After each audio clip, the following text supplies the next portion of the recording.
கர்த்தருடைய பரிசுத்த நாமத்திற்கு மகிமை உண்டாவதாக.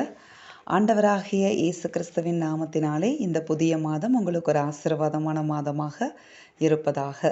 இந்த மாதத்தில் கர்த்தர் நமக்கு கொடுத்திருக்கிற ஒரு வாக்குத்தத்தம் 65ஆம் சங்கீதம் 4வது வசனம்.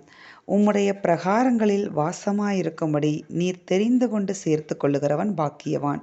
உம்முடைய பரிசுத்த ஆலயமாகிய உமது வீட்டின் நன்மையால் திருப்தியாவோம். ஆமென். கர்த்தர் உங்களை எப்படி அவருடைய பிரகாரங்களில் சேர்த்திருக்கிறார் அப்படின்னு நீங்கள் பார்த்தீங்கன்னா, நம்மை தெரிந்து கொண்டு நம்ம அவருடைய பிரகாரங்களில் வாசமாக இருக்கணும்னு அவர் தீர்மானம் பண்ணி நம்மளை என்ன செய்திருக்கிறாராம், அவரோடு சேர்த்திருக்கிறாராம். ஆமென். பூமியில் எத்தனையோ ஜனங்கள் இருக்கிறாங்க, ஆனால் நம்மளை கர்த்தர் பாக்கியவான்களாக பாக்கியவதிகளாக மாற்றி இருக்கிறார். எப்படிப்பட்ட பாக்கியத்தை நம்மளுக்கு கொடுத்திருக்கிறார் அப்படின்னு பார்த்தீங்கன்னா, இத்தனை கோடி ஜனங்கள், இத்தனை மில்லியன் ஜனங்களில் கர்த்தர் உங்களையும் என்னையும் என்ன செய்திருக்கிறார், தெரிந்து கொண்டிருக்கிறார். எதற்காக தெரிந்து கொண்டிருக்கிறாராம் தெரியுமா? அவருடைய சமூகத்தில் வாசமாக இருப்பதற்காக, அவரோடு வாசமாக இருப்பதற்காக, அவரோடு உறவாடுவதற்காக உங்களை என்னையும் தெரிந்து கொண்டு என்ன செஞ்சிருக்கிறாராம், சேர்த்து கொண்டிருக்கிறாராம். இப்படி தெரிந்து கொண்டு உங்களை என்னையும் சேர்த்திருக்கிற தேவன் நம்மளுக்கு என்ன ஒரு ஆசீர்வாதத்தை அவருடைய பிரகாரங்களில் வாசமாக இருக்கும்போது கொடுக்கிறார் அப்படின்னு நீங்கள் பார்த்தீங்கன்னா, பாருங்களேன். உம்முடைய பரிசுத்த ஆலயமாகிய உமது வீட்டின் நன்மையால் திருப்தியாவோம். ஆமென். இந்த உலகத்தில் இருந்து நம்மளுக்கு கொடுக்கப்படுகிற நன்மைகள் உண்டு. ஆனால் கர்த்தர் நமக்கு எந்த நன்மைகளை ஸ்டோர் பண்ணி வச்சிருக்கிறாராம் பாருங்களேன். நம்மளுக்காக ஆயத்தப்படுத்தி வைத்திருக்கிற நன்மைகள், அவருடைய வீட்டின் நன்மைகள். அவருடைய வீட்டின் நன்மைகளை நம்மளுக்கு கொடுக்கறது மாத்திரம் இல்லை, கொடுத்து திருப்தியாக்குவேன் என்று இந்த புதிய மாதத்தில் உங்களுக்கு வாக்கு பண்ணுகிறார். ஆமென். இப்படி அவருடைய சமூகத்தை தேடி தேடி அவரை நாடி நாடி ஓடி வருகிற அவருடைய பிள்ளைகளை, அதாவது உங்களையும் என்னையும் கர்த்தர் ரொம்ப அதிகமாக நேசிக்கிறார்.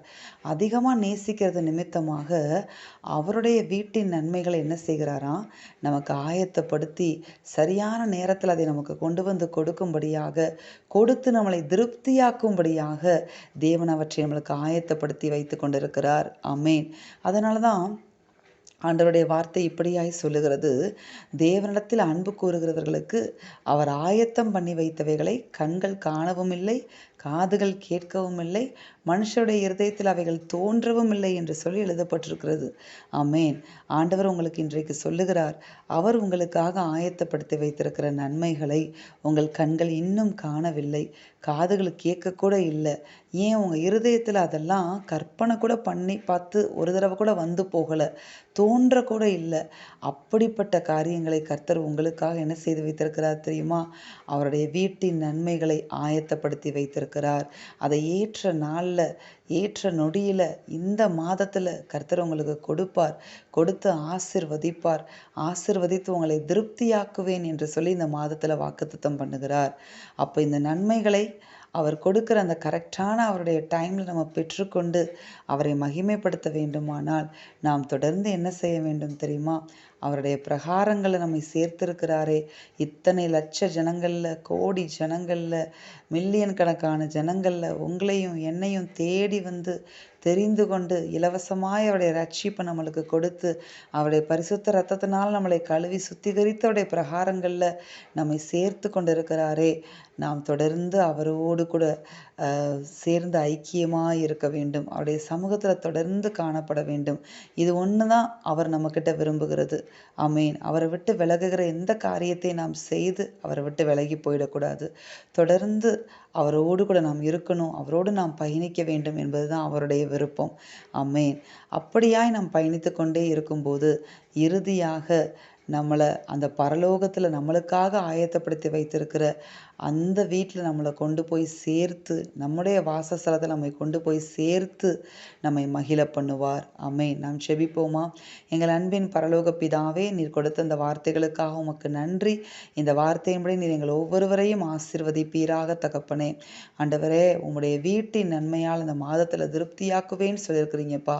உம்முடைய பிள்ளைகளை உம்முடைய வீட்டின் நன்மைகளால், நீங்கள் ஆயத்தப்படுத்தி வைத்திருக்கிற நன்மைகளால் உங்கள் பிள்ளைகளை நீ இந்த மாதத்தில் திருப்தியாக்க வேண்டுமாய் நாங்கள் செபிக்கிறோம் ஆண்டவரே. ஆண்டவரே, உம்முடைய சமூகத்தை தேடி நாடி உம்முடைய பிரகாரங்களில் வாசமாயிருக்கிற ஒவ்வொரு பிள்ளைகளையும் நீர் ஆசீர்வதிப்பீராக. ஆசீர்வதிக்கவே ஆசீர்வதித்து இந்த மாதத்தில் பெருகவே பெருக பண்ணுவீராக. இந்த மாதத்தில் புதிய வாசல்கள் திறக்கப்படுவதாக. புதிய நன்மைகளை காண உதவி செய்வீராக. புதிய காரியங்களை தோன்ற பண்ணி வனாந்திரத்தில் வழியையும் அவாந்திர வழியிலே ஆறுகளையும் உண்டாக்கி உம்முடைய பிள்ளைகளை ஆசீர்வதியும். அப்படியே செய்கிற உம்முடைய கிருபைகளுக்காய் உமக்கு நன்றி. நீர் கொடுத்த புதிய மாதத்தை உம்முடைய கரங்களில் மறுபடியுமாக நாங்கள் ஒப்பு கொடுத்து அர்ப்பணித்து கடந்து செல்கிறோம். தொடர்ந்து ஆசிர்வதித்து ஆளுகை செய்து ஆசிர்வதித்து வழி நடத்துவீராக. இயேசுவின் நாமத்தில் பிதாவே, ஆமேன். இந்த வார்த்தையின்படி இந்த மாதத்தில் தேவன் உங்களை ஆசிர்வதிப்பாராக. ஆமேன்.